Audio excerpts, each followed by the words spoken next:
તો મિત્રો હવે આપણે જે ગયા લેક્ચરમાં સિકલ સેલ એનિમિયા વિશે સમજ્યા હતા, એટલે કે 16મો જે સવાલ છે સિકલ સેલ એનિમિયા અને થેલેસેમિયા વિશે સમજાવું, જેમાં આપણે સિકલ સેલ એનિમિયા વિશે સમજૂતી મેળવી છે.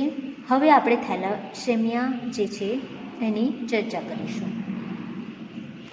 તો મિત્રો થેલેસેમિયા જે છે એ દૈહિક પ્રચ્છન્ન રોગ છે. થેલેસેમિયા દૈહિક પ્રચ્છન્ન રોગ છે.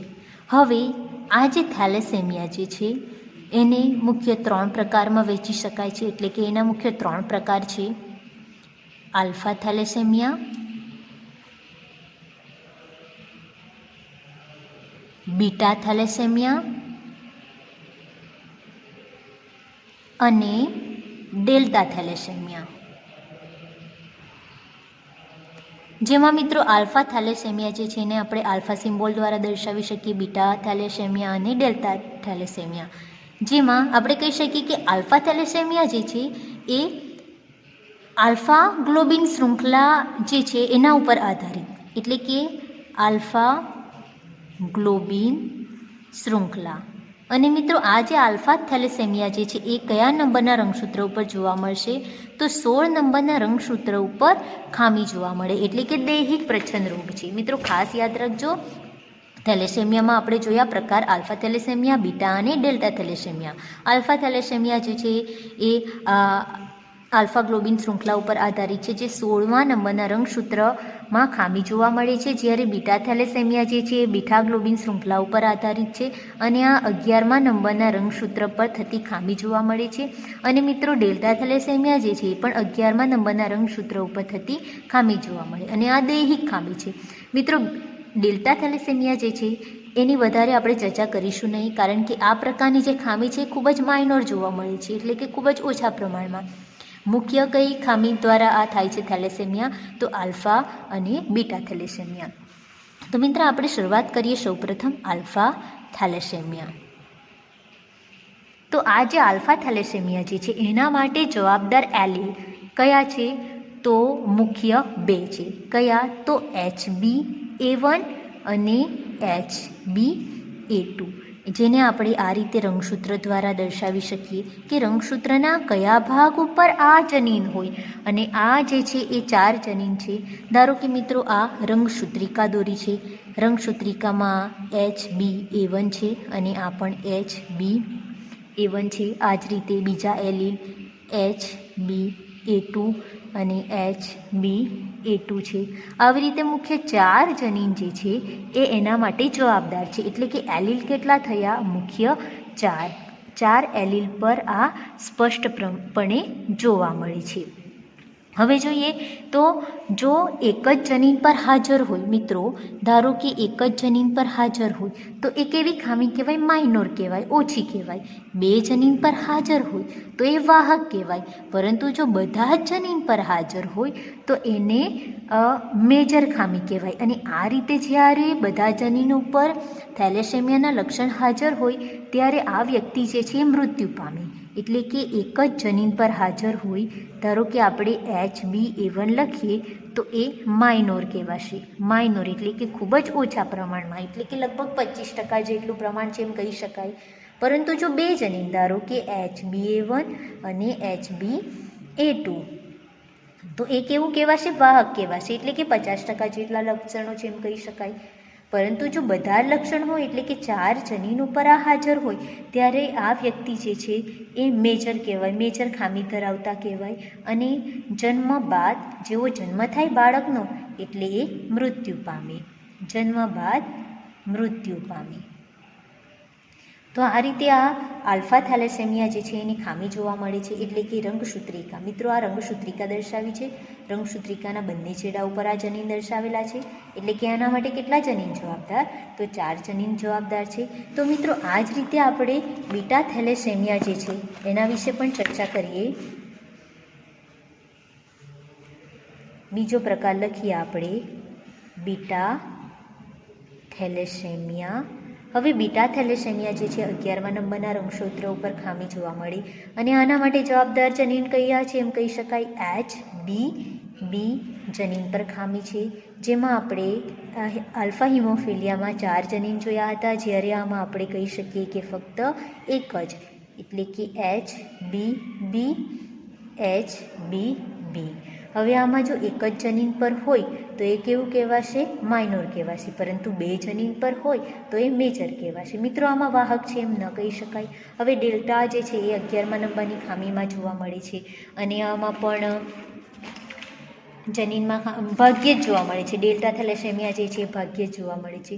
હવે મિત્રો આપણને ક્વેશ્ચન થાય કે સિકલ સેલ એનિમિયા અને થેલેસેમિયા વચ્ચે તફાવત શું છે? તો સિકલ સેલ એનિમિયામાં આપણે જોયું કે GAG અથવા તો GUG જે આપણે ચોક્કસ પ્રકારના કોડનમાં ખામી જોવા મળે, અને આ જે થેલેસેમિયા જે છે માઇનર હોઈ શકે, વાહક હોઈ શકે અને મેજર હોઈ શકે. અને આ જે લક્ષણો છે જે આગળની પેઢીમાં જઈ શકે છે, રોગ લાવે છે. થેલેસેમિયા મેજર હોય એ રોગ લાવી શકે છે, અને આ જે થેલેસેમિયાગ્રસ્ત વ્યક્તિ હોય એ ફક્ત 10 વર્ષ સુધી જીવી શકે છે, એના વધારા સમય એ જીવી શકતા નથી, અને એમાં હિમોગ્લોબિન પ્રમાણ ખરાબ હોય. જે થેલેસેમિયા છે એમાં હિમોગ્લોબિન પ્રમાણ જે છે એ ખરાબ હોય, એટલે કે ક્વોલિટી એના ક્વોલિટી પર આધાર છે, જ્યારે આપણે સિકલ સેલ એનિમિયા માટે કહી શકીએ કે એની ક્વોન્ટિટી પર આધાર છે. તો મિત્રો આ રીતે આપણે થેલેસેમિયા જોઈ શકીએ છીએ કે આલ્ફા થેલેસેમિયા, બીટા થેલેસેમિયા અને ડેલ્ટા થેલેસેમિયા, અને આ રીતે રંગસૂત્ર ઉપર જનીનિક ખામી જોવા મળે છે. ત્યાર પછી મિત્રો આગળના વર્ષમાં સવાલ પૂછાઈ ગયો છે કે હિમોફિલિયા અને PKU સમજાવો. PKU એટલે ફિનાઇલ કીટોન્યુરિયા. તો સૌપ્રથમ આપણે હિમોફિલિયા વિશે ચર્ચા કરીશું. તો મિત્રો હવે આપણે શરૂઆત કરીએ હિમોફિલિયા.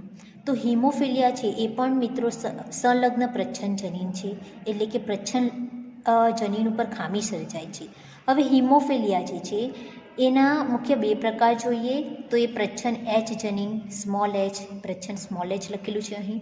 હવે એના પ્રકાર જોઈએ તો 2 પ્રકાર, હિમોફિલિયા A અને હિમોફિલિયા B. તો મિત્રો આ જે હિમોફિલિયા થાય એના મુખ્ય 2 પ્રકાર છે, હિમોફિલિયા A અને હિમોફિલિયા B. હવે હિમોફિલિયા A જે વ્યક્તિને થાય, ધારો કે કોઈ એક વ્યક્તિ છે જે હિમોફિલિયા Aથી અસરગ્રસ્ત છે, તો એનામાં કઈ ખામી સર્જાય, કઈ રીતે થાય? તો મિત્રો હિમોફિલિયા એક એવો રોગ છે કે જ્યારે કોઈ શરીરના ભાગમાં ઈજા થાય અને રુધિરનું વહન થાય તો રુધિરનું જમાવટ થતું નથી, રુધિરનું વહન કન્ટિન્યુ થયા જ કરે છે અને એ સ્ટોપ થતું નથી, એની રૂકાવટ થતી નથી, ત્યારે એને હિમોફિલિયા છે એમ કહી શકાય. એ પણ 2 પ્રકારના હોય, કોઈકને હિમોફિલિયા A થાય છે અને કોઈકને હિમોફિલિયા B થાય છે. તો મિત્રો પહેલાં જોઈએ આપણે હિમોફિલિયા A. હવે હિમોફિલિયા A ક્યારે થાય? તો AHG એટલે એન્ટી હિમોફિલિક ગ્લોબ્યુલિન, એન્ટી હિમોફિલિક ગ્લોબ્યુલિન. મિત્રો આ જે કારક જે છે, આ જે હિમોફિલિક કારક છે એના માટે જવાબદાર કારક કયો છે? તો 8મા નંબરનો કારક. મિત્રો આપણને ખબર છે કે રુધિરના બંધારણમાં WBC હોય, RBC હોય, ત્રાકકણો હોય, આ સિવાય અન્ય કારકો પણ હોય છે જે રુધિરની જમાવટ કરવા માટે મદદરૂપ થતા હોય છે. ત્યારે એમાં ટોટલ 13 કારકો હોય છે, જેના વિશે આપણે 11th સ્ટાન્ડર્ડમાં ડિટેલ્સમાં ભણી જ ગયા છે. તો 13 કારકોમાંના 8મા નંબરનું જે કારક છે એનું કાર્ય શું છે? તો એ શું બનાવશે? AHG, anti haemophilic globulin. પરંતુ જેને હિમોફિલિયા Aનો રોગ થયો હોય એના શરીરમાં 8મા નંબરનું કારક બનતું નથી, જેના કારણે AHG પણ બનતું નથી. હવે AHG નહીં બને, જેથી રુધિરની જમાવટ થતી નથી, રુધિરની જમાવટ ન થાય અને કન્ટિન્યુ ફ્લો થાય છે, અને એના કારણે વ્યક્તિનું મૃત્યુ પણ થાય છે. પરંતુ હિમોફિલિયા B દ્વારા અસરગ્રસ્ત હોય ત્યારે એના 9મા નંબરનું કારક જે છે, એના 9મા નંબરનું કારક જે છે એને રોમન વર્ડમાં દર્શાવવામાં આવે છે. 9મા નંબરનું કારક જે છે નિષ્ક્રિય થાય, એટલે કે બનતું નથી, અને એના કારણે પ્લાઝ્મો થ્રોમ્બોપ્લાસ્ટિન ફેક્ટર, પ્લાઝ્મો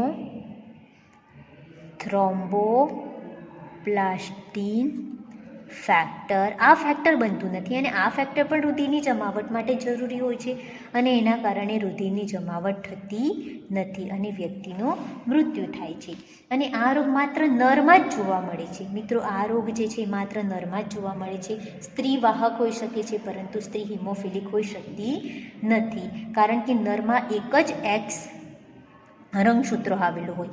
આ રોગ ફક્ત નરમાં જ જોવા મળે,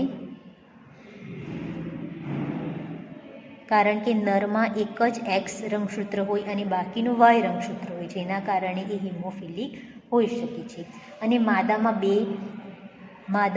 બે એક્સ રંગસૂત્ર આવેલા છે, જેના કારણે એ સામાન્ય હોઈ શકે છે અથવા તો વાહક હોઈ શકે છે, પરંતુ હિમોફિલિક ન હોઈ શકે. આ જે છે વાહક છે એમ કહી શકાય, આ જે છે સામાન્ય છે એમ કહી શકાય, પરંતુ માદા હિમોફિલિક નહીં હોય. અને જો માદા હિમોફિલિક હોય તો એને આ રીતે એનો જનીન પ્રકાર દર્શાવી શકાય. અને આ પ્રકારની માદા જે છે જન્મ પહેલાં જ મૃત્યુ પામે, જન્મ પહેલાં જ મૃત્યુ પામે. અને આના કારણે પ્રચ્છન્નઘાતક જનીન થાય છે, લિથલ થાય છે. અને મિત્રો, આ જે રોગ જે છે એને રોયલ ડિઝીઝ તરીકે પણ ઓળખવામાં આવે છે, રોયલ ડિઝીઝ. કારણ કે મિત્રો, આ જે રોગ જે છે એ રાણી વિક્ટોરિયા જે હતા એને આ હિમોફિલિયાથી પીડાતા હતા અને એના કારણે અત્યાર સુધી એમની જેટલી પણ પેઢી છે એમાં આ હિમોફિલિયાના લક્ષણ જોવા મળે છે, કારણ કે આ દૈહિક પ્રચ્છન્ન રોગ છે અને આ એક પેઢીથી બીજા પેઢીમાં ઉતરે છે. તો મિત્રો, આ રીતે હિમોફિલિયા રોગ જે છે એ થતો જોવા મળે છે, જેમાં આપણે બે પ્રકાર જોઈ ગયા. અને મિત્રો, નરમાં ન હોય છે અને નરમાં ફક્ત હાજર હોય છે કારણ કે નર પાસે ફક્ત એક જ એક્સ રંગસૂત્ર છે, જેથી બધા જનીન ઉતરી શકે છે. જ્યારે માદા જે છે એમાં બે રંગસૂત્ર છે, એક્સ રંગસૂત્રો, જેના કારણે આ લક્ષણ કોઈ પણ એક રંગસૂત્ર પર જઈ શકે અને એના કારણે માદા જે છે એ વાહક હોય છે, સામાન્ય હોય છે, પરંતુ હિમોફિલિક ન હોઈ શકે. અને જો કોઈ કન્ડિશનમાં હિમોફિલિક હોય તો એ માદા જે છે એ માતાના ગર્ભમાં વિકાસ તો પામે છે એનો, પરંતુ એનો જન્મ પહેલાં એ મૃત્યુ પામે છે. તો આ રીતે હિમોફિલિયાની અસર જે છે એ પ્રચ્છન્ન જનીન ઉપર થાય છે. એના માટે ઉદાહરણ પણ જોઈ શકાય છે કે માદા સામાન્ય વાહક હોય અને નર સામાન્ય હોય તો બંને વચ્ચે જ્યારે ક્રોસઓવર થાય તો પરિણામ શું આવે, તો એના માટેનું આપણે મિત્રો એક ઉદાહરણ પર જોઈ લઈએ. માની લો કે માદા જે છે, એક ઉદાહરણ, સામાન્ય વાહક અને નર જે છે એ સામાન્ય છે. તો મિત્રો, આ સામાન્ય વાહક જે છે માદા છે એટલે એક્સ એક્સ, નર છે એટલે એક્સ વાય. સામાન્ય વાહક એટલે આપણે આવી રીતે લખી શકીએ કે એના પાસે ફક્ત 50% લક્ષણ છે. નર જે છે એ સામાન્ય છે, આપણે આ રીતે લખી શકીએ કારણ કે વાય રંગસૂત્ર ઉપર જનીન જતા નથી. તો આ જે છે એના જન્યુમાં રંગસૂત્ર હોઈ શકે છે, જન્યુમાં રંગસૂત્ર હોઈ શકે છે. તો મિત્રો, આને આપણે સરળતાથી જ્યારે સોલ્વ કરવું હોય ત્યારે પુનેટ સ્ક્વેરમાં મૂકી શકીએ છીએ. તો આપણે અહીં માદાના લક્ષણ મૂકીશું અને અહીં નરના લક્ષણ મૂકીશું. અહીં X H, X small H, X capital H, Y. હવે ક્રોસઓવર કરીએ તો એક્સ એચ, એક્સ એચ. આ માદા કેવી થઈ? સામાન્ય માદા.